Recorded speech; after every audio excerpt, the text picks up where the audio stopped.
On this episode, I come back solo with thunder.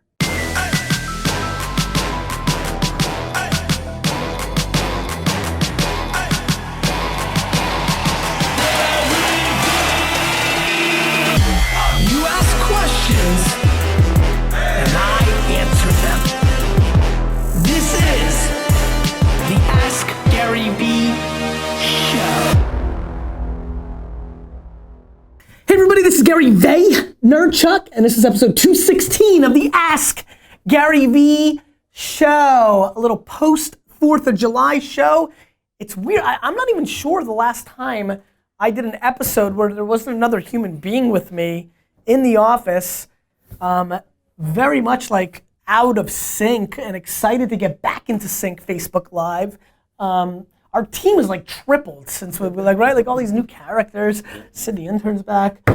India's away. So Britt, you're gonna have to, you ready to play that role? Ready. All right, so that's good. You had a good 4th? Yeah. Good, nice. You guys? Yeah. All good stuff? Good. You rock? Great, Yeah. awesome. All right, I'm super excited. What's been going on in the last month? All good stuff. Been traveling a lot, running VaynerMedia, a lot going on. Obviously a lot of guests, which has been fun. But I'd be lying if I didn't say that I was super excited to get a little bit back into the rhythm of just you and I, especially because people really hate the way I interview people because but I will like to say, as one person emailed me who's a psychologist, my brain works too fast according to her, and since I already know what the other person's saying, I'm not patient enough to let it come through, but I'm not doing a good enough job projecting that your guys' brains don't work as fast as mine. I was dying when I got that email. I was like, that's the best. I'm gonna start using that. I'm like, guys, I'm sorry, my brain's too fast. But no question, I get hyper when the guests are here. So I apologize for all of you that hate when I interrupt the guests. But we don't edit. Stefan, I really think that's what it is. I feel the pressure of not editing. Whereas when I'm on shows and I'm on for fucking 53 minutes and it becomes a 27-minute podcast, it's easy. All my rambling or whatever they didn't like, they get to edit. These guests ramble, and they're promoting, and that's not bringing you any value, so you're mad at me from trying to make a show good for you. Okay. Do you agree? Oh, I completely agree. Of course, now they're all gonna say you have to agree. I saw that too. That's did you not see? true. I know that because you know me, but T-Rock, did you see the bus episode of Garyvee? They're like, oh, Gary's not that funny, everybody has to laugh. I'm like, dude, I'm super funny. We all had a laugh there. Right, you were all forced to laugh. I was just nervous you were going to ask me to get into the show and then... No, there was not. That's me in India. I'm not. We'll have to come up with our own thing. Okay. All right, let's do this. Earthwalker asks, do you have a shit list? People, organizations you won't work with for whatever reason? That's an interesting question.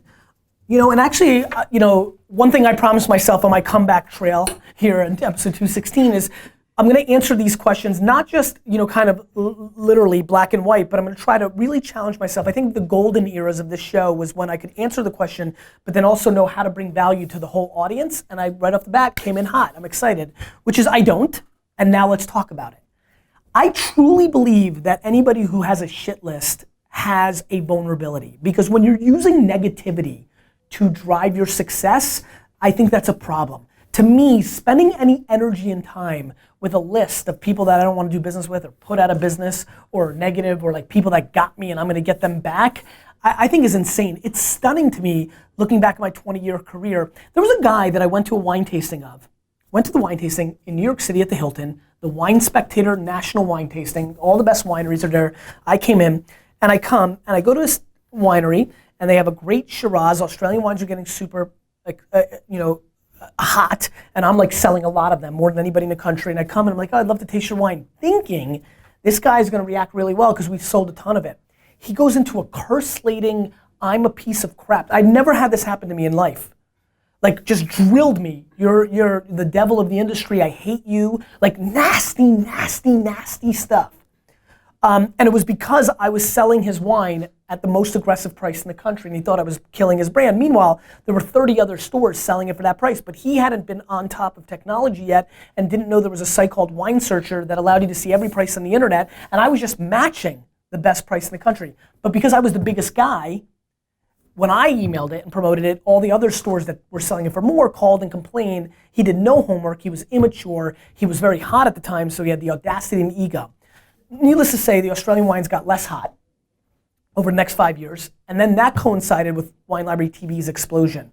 And then this guy who said I was the devil of the industry and the worst piece of crap and a loser kid and was never gonna amount to anything, emailed me 5 years later begging for me to be on the show for exposure of his wine. And with no hesitation, I said yes.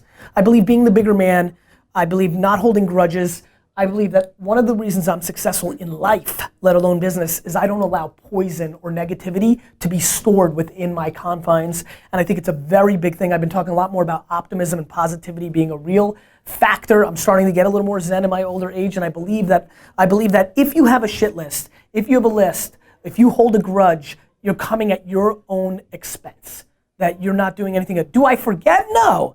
But it's just context. It doesn't mean I'm gonna get you with it. It just means I have to navigate around it. And that's a very big difference. I don't want to stick it to you. I just need to navigate around your truth, and there might be some negativity there and I want to get around it. I don't want to walk into your cancer over and over and get punched in the face either.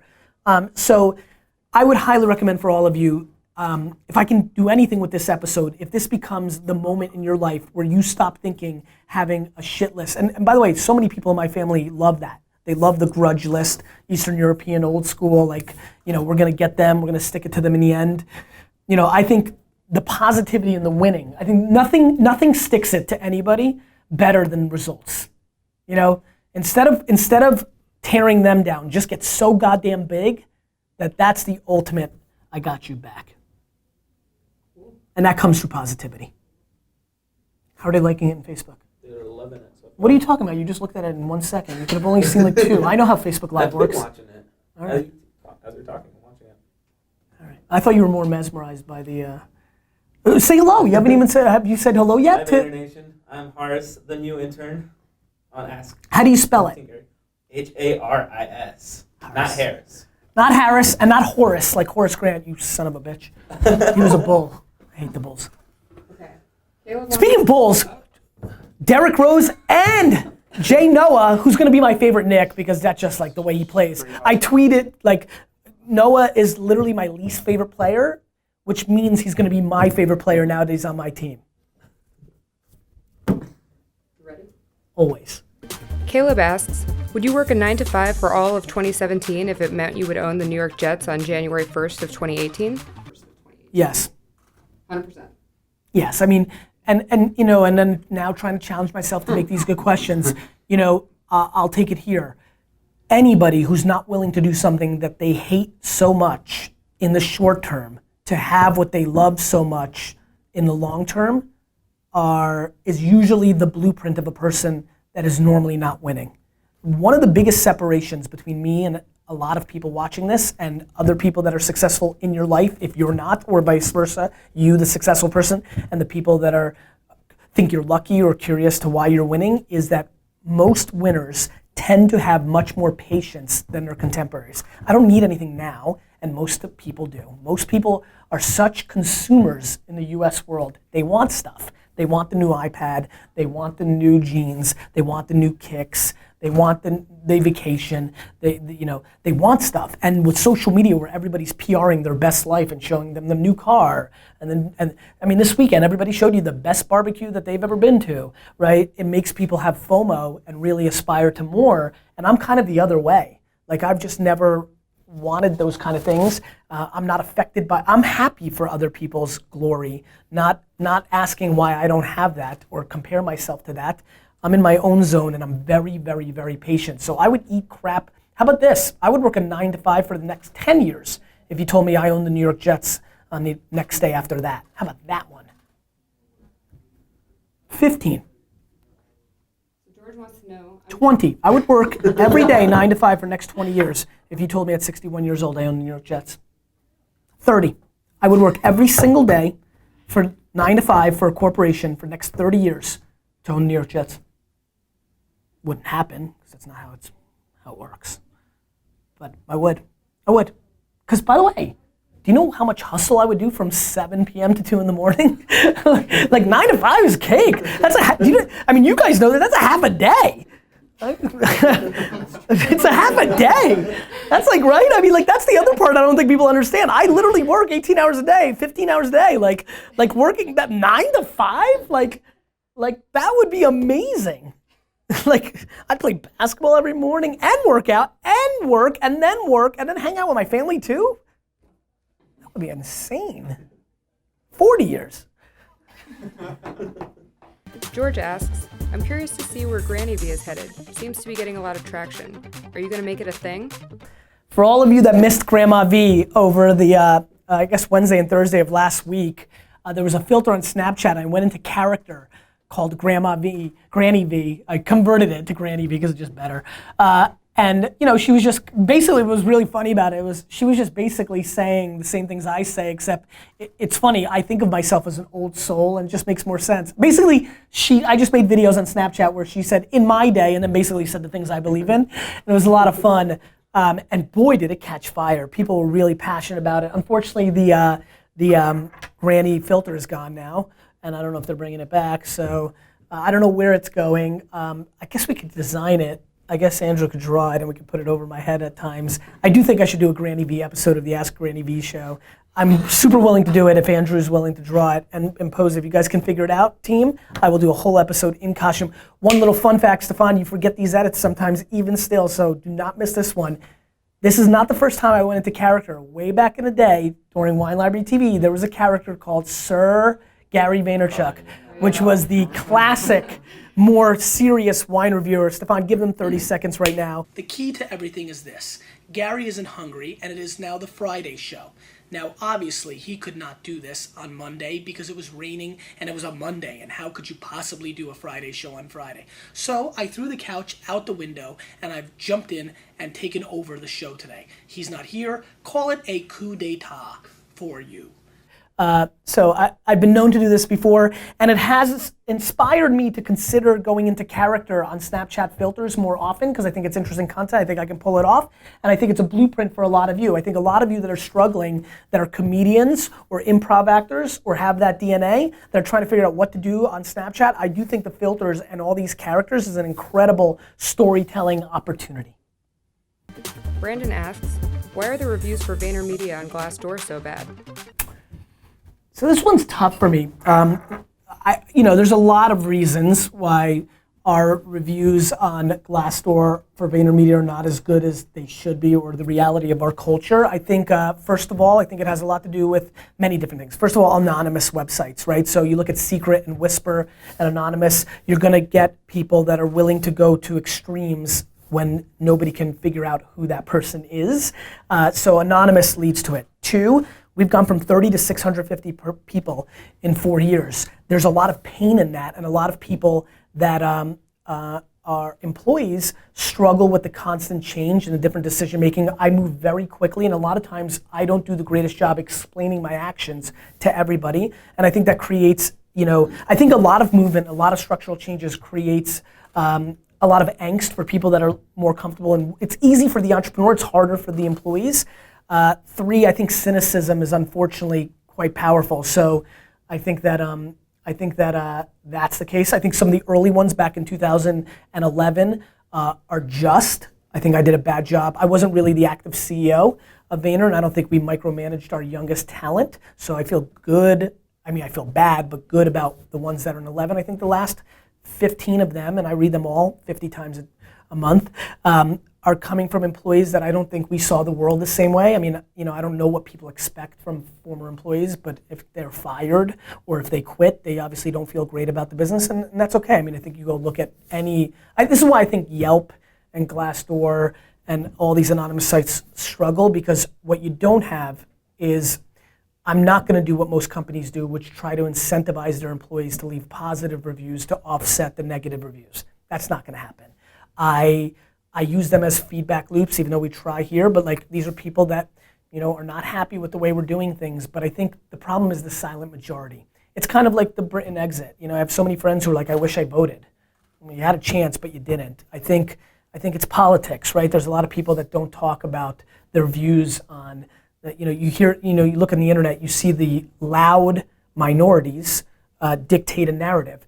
And then the punchline is mainly, I think everything starts from the top, which is I actually like having a bad review on GlassDoor. I think that any individual that takes an anonymous website of former employees, and people say they're current employees that are former. I had somebody who I did a nice thing for call me and say, look, I just want you to know something. When I left this was somebody I did something nice for a year after they were fired. They called me because they felt guilty and said I left a really nasty review because I felt that was unfair. I was super immature, and I also left it as a current employee because I thought that would hurt you more. So like, I think that anybody who would stay out of a company, any company looking at Vayner or what have you, because of GlassDoor or any other anonymous site as the proxy to what's actually happening there is exactly the kind of people that I want to keep out. It's people that are playing checkers versus chess. They're so, I don't want to say basic minded because I don't want to razz, but like, I don't understand how somebody wouldn't understand that this is an anonymous site of people that are the least happy about something. So I think there's a lot of reasons we have a tough review there. They don't make me happy. I'm really upset when people are unhappy with things, but I'll be honest with you, when you're the CEO of a company that has gone through thousands of employees over the last 4 years, I've had a lot more conversations one-on-one of somebody saying that they're mad at me or they don't like things and they're saying it to my face. That hurts even kind of more because I respect them so much for going that route and I want to fix it for them. I'm in the firefighting business. Like, everything is always hard. There's always problems, but I'm pretty confident about what's actually happening here. I think that shows in its results. I think when you look at the macro turnover rates here, voluntary turnover is what I look at. We're crushing the market. People aren't leaving because they want, because they don't like it here. And so there's always going to be a percentage of people that don't like certain things. And I don't think I'm perfect or this company is perfect, especially because we're always making different changes. But I know that no CEO or organization has more intent to have people talk to us about it. Some people, I look at my own father. Some people keep things inside and will never share it. And so I can't fix what I don't know. And then when it doesn't work out, whether on their choice or our choice, because they kept that poison in, a lot of those same people can't communicate in real life, but love to go on an anonymous site and get that poison out. And to be very frank with you, I actually love GlassDoor for A, helping me not allow people to come in that have low EQ and are looking at it on a basic level, and B, I'm happy that those people are able to get their poison of what they feel about me or VaynerMedia out of their body and move on, just like I talked about in the beginning. I hope it helps, and I hope with that out, they can take a step back, look at the big picture, and maybe reach out to me and continue our relationship. I'm very proud of my relationship with a lot of former employees that left on bad terms, and I will continue to do that forever because I care about my legacy, because I'm more selfish about that than the money and things of that nature. And by the way, as somebody who's very close to our business, I would say I'm 70% sure of the exact person that leaves every review, and there's a lot of, I'm never confused, like it just makes sense. Like sometimes things don't go well, interpeople relationships and things of that nature, and so it is what it is. It's a challenge because I care so much, but if you're watching this and you're currently at Vayner or you used to be at Vayner, and you still have negativity in you, I'm super available. I'm Gary at VaynerMedia. I've always been available. I'll always be available. And I think that to me is much more interesting. I'm not worried about the perception. GlassDoor's 2.6 rating on VaynerMedia isn't stopping the 1,000 applications a week we're getting or the growth of my company. I care way more about the 20 people that are upset with me or this. I'm here to fix it forever, if there's actually something to fix, and even if there's not. Got time for one more? Yeah, felt good about that answer. Tony says, going to be deep. Tony says, going to be deep here. How do you deal with people who take advantage of you? You give, never take. Does it get lonely? Yeah, I think what I tend to do, I'm tying a lot of these things together. One of the reasons I don't try to manipulate GlassDoor like all my friends' companies do, is it helps you actually get the truth. I think one of the things that's great about meritocracy, open-ended, not holding grudges, is you get to see truths. One of the things that I think I've done quite well and that I highly recommend to a lot of you is not to manipulate situations. So by letting things play out, you get hurt. But because I'm so emotionally strong, or I like to think I am, it gives me data. When people hurt me or take me for granted or don't see the bigger picture, I don't look at that as a negative. I look at it as a data point. It allows me to decide what opportunities I want to give that person if I'm in control. Do I want to do things with that person if I'm not in control? Do I give that person opportunities because I am in control in reverse if I think that they're being very appreciative or they see the big picture? So one of the things that I think is quite important is not manipulating one's truth. And so to me, somebody taking advantage of me is very common. I'm most comfortable in being taken advantage of because I like the leverage of it. So that's a whole weird thing of my own mishigas, which is craziness in Yiddish, I think.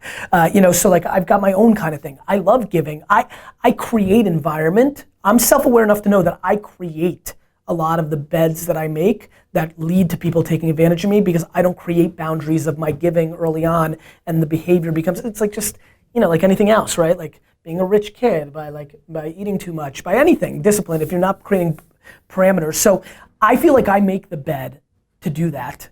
Thus, I can't be a hypocrite and be upset about it. The reason I like it is I think I win twice. One, it just feels nice. I don't mind it. I'm good. I'm good, so I'm not scared by people doing negative things to me because I'm globally good emotionally forever. Two, it's just data.